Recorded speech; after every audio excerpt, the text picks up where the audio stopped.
Imperfection creates its own perfection.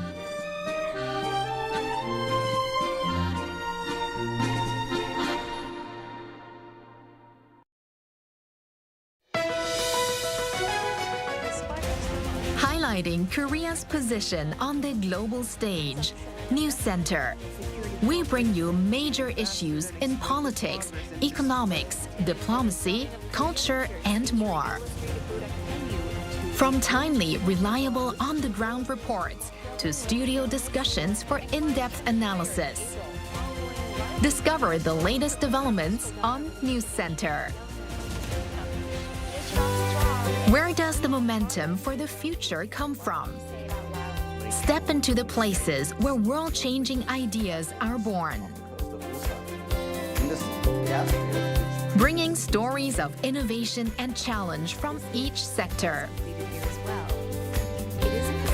We explore endless possibilities and vistas across Korea.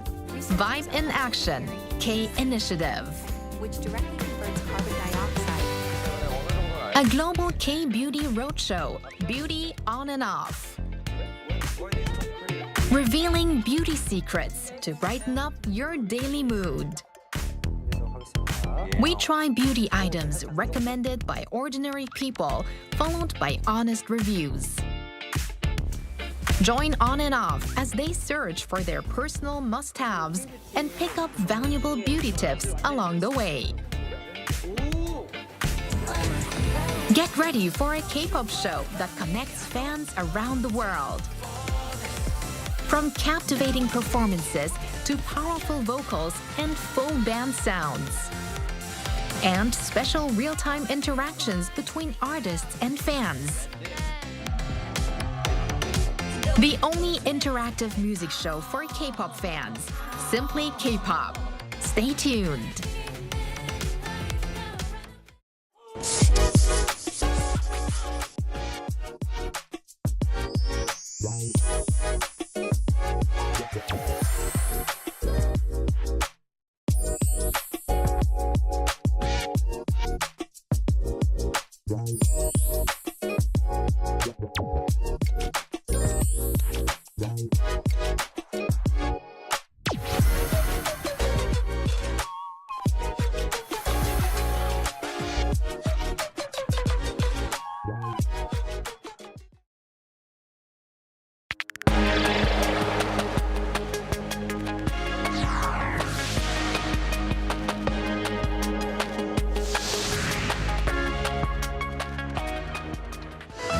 Continuing his South America tour, President Lee Jae-myung has held a summit with Chilean President José Antonio Kast in Santiago, agreeing to upgrade the free trade agreement between the two countries and deepen cooperation on critical minerals.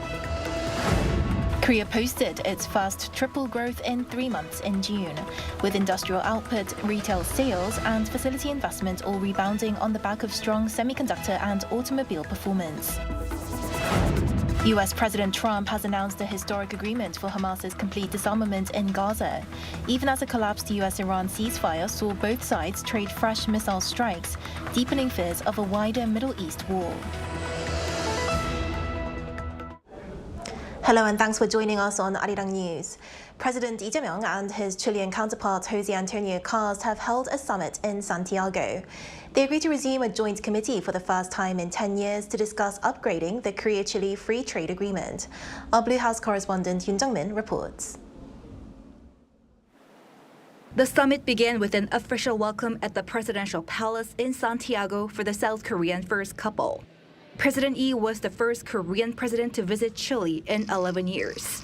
Upgrading the bilateral free trade agreement was a focal point of Thursday's summit between President Lee Jae-myung and his Chilean counterpart, José Antonio Kast. Chile was the first country to sign an FTA with South Korea in 2004, and the deal hasn't been updated since then.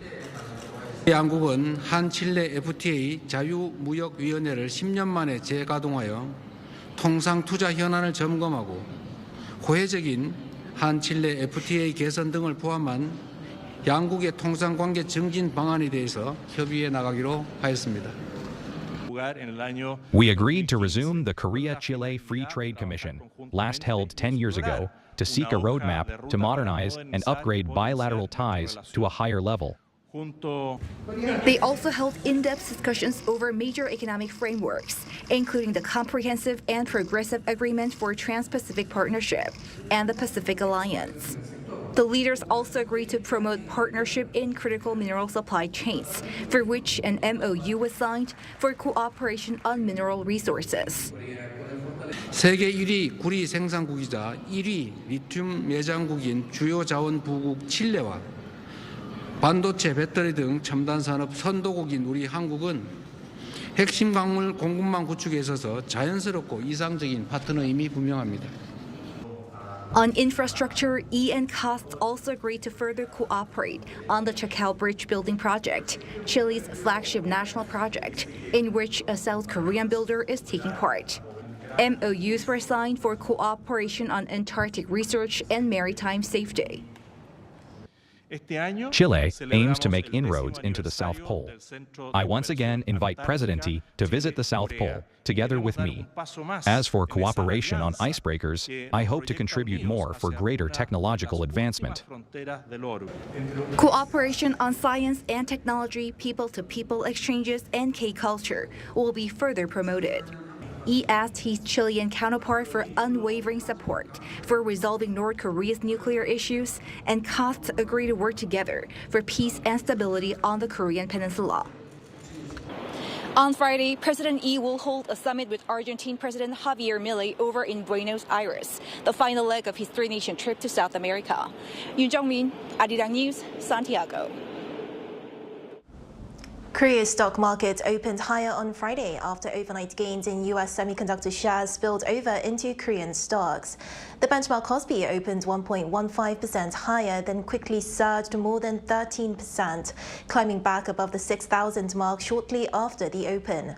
The rally prompted buy-side sidecars on both the KOSPI and KOSDAQ, halting trading for 5 minutes.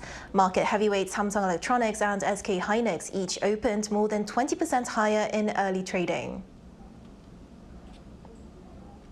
Korea's economy showed signs of recovery in June as production, consumption and investment all grew, with industrial output posting its biggest monthly gain in 6 years, on a sharp rebound in automobile and semiconductor production. Our Park Jun-an has the details. The Korean economy delivered a broadly positive set of triple growth numbers in June, with production, consumption and investment all rising for the first time in 3 months. According to data released by the Ministry of Data and Statistics on Friday, overall industrial production jumped 2.3% from the previous month. This marks the sharpest monthly increase in 6 years, rebounding from May's fall of 0.3% due to a base effect in semiconductor production. June's growth was largely driven by a 4.5% rebound in semiconductor output and a massive 15.4% jump in automobile production. The ministry explained that the auto sector benefited from the normalization of parts supply and strong demand driven by the launch of new models of car. Retail sales, a key indicator of private consumption, also climbed 2.7%. This was backed by robust automobile purchases and special promotional events by major tech companies like Samsung Electronics and LG Electronics, which boosted demand for home appliances and computers. June's industrial activity saw a 6.4% increase in production from the previous month, driven largely by a 15.4% jump in automobile output as parts supply normalized. This not only boosted production, but also lifted retail sales of passenger vehicles and increased facility investment in the auto sector. Facility investment also grew 5.8% compared to the previous month. The increase was largely due to heavy investments in machinery for semiconductor manufacturing and transportation equipment. With all three major sectors showing a steady rebound, the positive momentum could revitalize broader domestic industries moving forward. However, if external uncertainties continue to persist and escalate further, the positive output seen in June could lose momentum and negatively affect the second half of the year. Park Jun-an, Arirang News. US President Donald Trump has stated that an agreement has been reached with Hamas for their complete disarmament. However, fresh military exchanges between the United States and Iran raise fears that the Middle East could once again be on the brink of a wider war. An Sung-jin has the details. U.S. President Donald Trump says Hamas has agreed to fully disarm, describing the move as a historic breakthrough toward lasting peace in Gaza. In a post on Truth Social, Trump announced that the Peace Commission, an organization he established to oversee Gaza's reconstruction, had reached an agreement with Hamas and other groups in the enclave for the complete disarmament. Trump called the deal a monumental step, saying it would pave the way for Gaza to be governed by a new Palestinian administration working alongside the Peace Commission to rebuild the territory. Hamas has not confirmed the agreement or responded publicly to Trump's announcement. Meanwhile, the fragile pause in fighting between the United States and Iran has come to an abrupt end, with both sides continuing military strikes. Both each fired barrages of missiles on Thursday, with the U.S. military saying it launched attacks against military command centers and missile facilities. This comes as the U.S. Central Command stated on Wednesday local time that it resumed airstrikes across Iran near the Strait of Hormuz, just 5 days after President Donald Trump ordered a halt to military operations for behind-the-scenes talks. The U.S. president had previously expressed optimism about negotiations, but expressed disappointment following the reported attacks on American forces and declared, "Now it's our turn." These renewed attacks came after Iran allegedly attacked a U.S. military base in Jordan. On Wednesday, Iran's Revolutionary Guard Corps said it attacked U.S. bases in Jordan and Kuwait and destroyed several fighter jets. However, the U.S. military said no American aircraft were damaged and that all Iranian missiles and drones were intercepted or failed to reach their targets. The conflict is now spreading beyond the Persian Gulf and Red Sea, with 2 vessels struck by drones near Egypt, and Saudi Arabia already joining its first joint military operation with U.S. forces in the Red Sea. An Sung-jin, Arirang News. Ukrainian President Volodymyr Zelenskyy says that Russia used a North Korean missile for an overnight strike, the first time such a weapon has been fired in the war in nearly a year. That's according to Reuters and AFP on Thursday local time. Zelenskyy said further investigation is needed to confirm, but added that there is a strong possibility the missile was of North Korean origin. He strongly condemned both Pyongyang and Moscow for the suspected attack. This stems from an overnight missile and drone attack from Russia that caused dozens of casualties, killing at least 9 people, including 2 children. The Trump administration is considering a $100,000 fee for foreign students seeking to work in the United States after graduating from American universities. According to the Wall Street Journal, the fee would apply to the Optional Practical Training, or OPT, program, which lets international graduates work in the U.S. for up to 3 years on student visas. About 419,000 foreign graduates were working under the OPT program in 2024. The proposal follows President Trump's push last year for a $100,000 annual fee for H-1B non-immigrant visa applications, though a U.S. appeals court blocked the policy last week.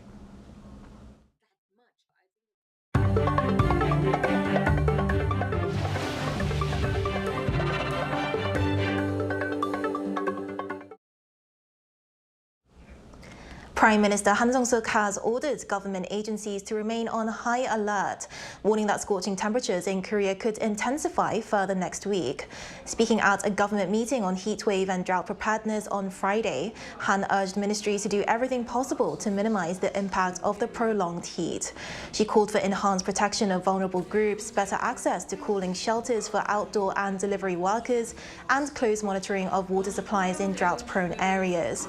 The Prime Minister also urged the public to avoid outdoor activities during the hottest part of the day. And Korea's record-breaking heatwave is showing no signs of easing, with temperatures soaring above 40 degrees Celsius in parts of the country for a second straight day. Health authorities are urging extra caution as heat-related deaths continue to rise, and forecasters warn the extreme heat will persist into August. Lee Seung-jae reports.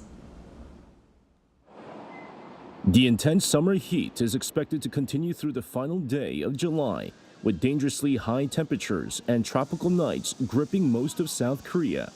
Record-breaking heat continued across the country's southeast on Thursday. In Yangsan, the mercury reached 40.3 degrees Celsius for the second straight day, marking the first time since 2018 that a location in South Korea recorded temperatures above 40 degrees on consecutive days. It was also the highest temperature ever recorded there since weather observations began. Nearby cities also saw historic heat. Kimhae climbed to 39 degrees Celsius, its hottest July day on record, while Busan followed Wednesday's all-time high of 38.8 degrees with another blistering 38.3 degrees, making it the city's second hottest day ever. Changwon and Ulsan also recorded some of their highest temperatures since modern weather records began. The Korea Meteorological Administration says Friday will remain extremely hot, with daytime highs ranging from 32 to 37 degrees Celsius. Most of the country is expected to endure another day of intense heat and tropical nights, with mostly sunny skies in the south and on Jeju Island. Health officials are urging people to take extra precautions as the prolonged heat wave continues. Since mid-May, more than 1,600 people have been treated for heat-related illnesses, with 12 deaths. Although the total number of people affected is lower than during the same period last year, the death toll is already close to last year's figure, indicating that this summer's heat has led to more severe cases. Forecasters warn the dangerous conditions are likely to persist, with little relief expected in the coming days. Lee Seung-jae, Arirang News. A new tour is transforming one of Seoul's iconic cultural landmarks into an immersive K-culture experience. Shin So-eun went to check it out. Imagine standing at the center of a grand stage as the lights sparkle and everyone's attention is fixed on you. For most people, a trip to the theater begins when the curtain rises. But here, visitors have a first-hand experience behind the scenes of the spectacle. Highlighting its theatrical legacy, the Sejong Center for the Performing Arts, located in Gwanghwamun Square in the heart of Seoul, invites foreigners to a backstage tour that brings Korea's culture together in one immersive event. I see performances as one of the most powerful forms of experiential content. As artists at work behind the scenes during the day, I wanted to reveal the mechanisms behind the scenes through this tour. Considers Korea's largest performing arts venue, the auditorium can accommodate more than 3,000 people. The magnificent sounds are all produced from one side of the auditorium, which drew inspiration from a Korean traditional string instrument called 거문고. I'm the type of person I want to learn something very deeply and very thoroughly. My impression after leaving here is that it's interesting how there's been some Western influence, but still faithfulness to Korean tradition. Echoing the curved eaves of mainstream Korean architecture and orchestra, the Sejong Center hosts global art forms such as opera and ballet. Spaces normally hidden from the audience farther deepen visitors' curiosity. Seeing the backstage areas and costumes up close was incredible. The theater was so beautiful that I'd love to come back for a performance. Foreign visitors are drawn to the beauty of restraint in Korean dance. In Korean dance, the fan can become a brush, a prop, or even a way to express the movement of air. I hope these details resonate with visitors and evoke a wide range of cultural emotions. By stepping behind the curtain, audiences can get a glimpse of how Korean performances come to life. With foreign arrivals surpassing 10 million in the first half of the year, tours like this can turn theaters into a new K-culture destinations. Shin So-eun, Arirang News.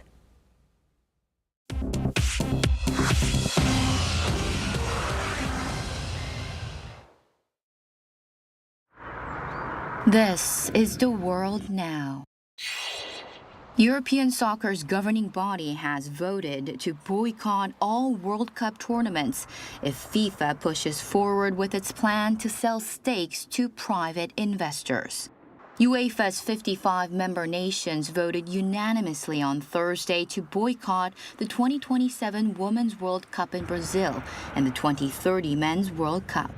The move aims to stop FIFA President Gianni Infantino's $20 billion FIFA subsidiary plan, which would hand 20% ownership to external investors, including Joshua Kushner's Thrive Capital.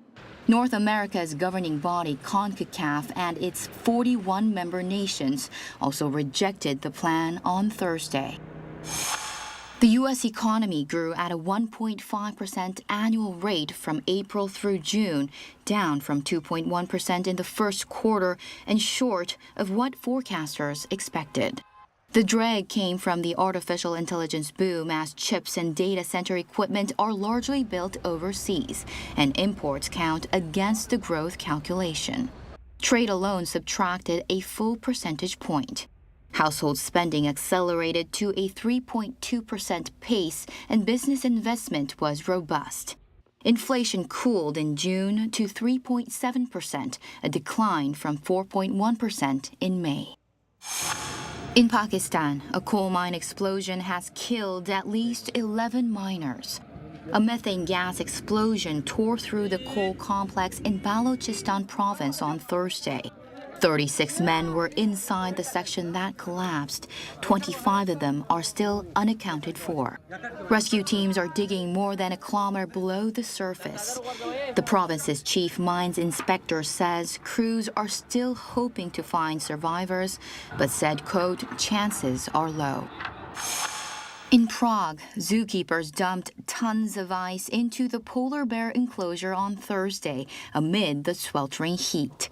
The zoo started handing out ice 2 years ago as the number of extremely hot days piled up. Staff had planned this year's deliveries for July and August, but the first heat wave arrived early, and in June, the Czech Republic recorded its hottest day ever, close to 42 degrees Celsius on June 28th. Chu Ji-hyun, Arirang News.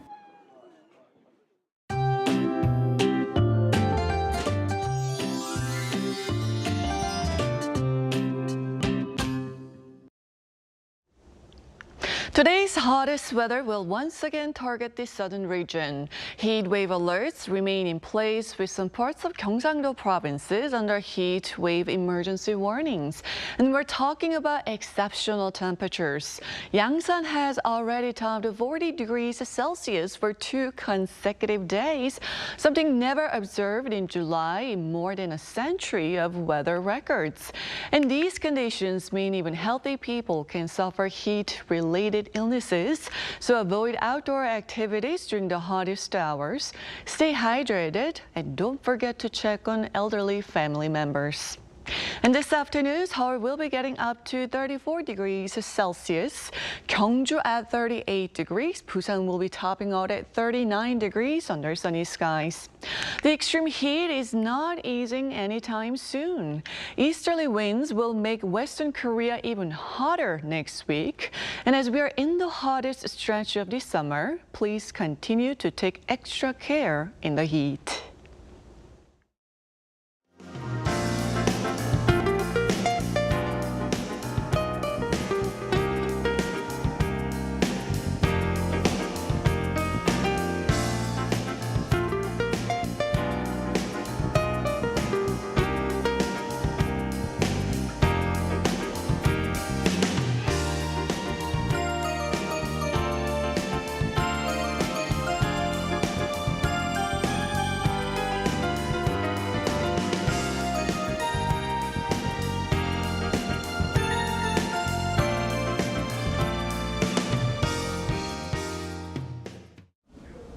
That's all we have for today's noon edition of Arirang News. Thank you for watching. Arirang News will be back at 5 p.m. Korea time, so stay tuned.